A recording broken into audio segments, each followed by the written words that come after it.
I exposed my abusive and neglectful mother at my dad's obituary. My dad has been chronically ill for the past 15 years. As his health declined, he relied more on my mother for things.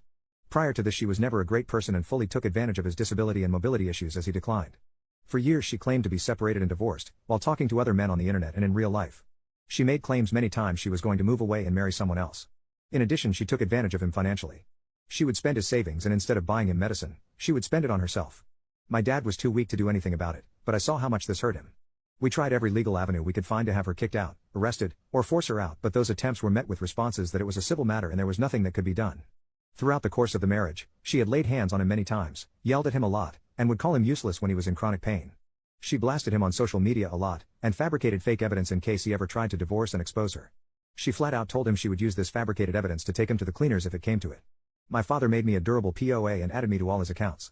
I'd tried for years to get my dad to move in with me, but he wasn't leaving the house he worked so hard to pay for, even if my mother was still present at it. I brought him home on hospice the day after Thanksgiving and made sure his final days were the best they could be. After meeting with the funeral home to carry out his final wishes, I was told they required consent from my mother to allow me to cremate him. It was no surprise she initially told me no and only agreed after I allowed her to keep the Social Security survivor benefits, which would have been hers anyway. I wrote his obituary and left her out of it. There was not a single word or mention he'd ever been married or had a spouse.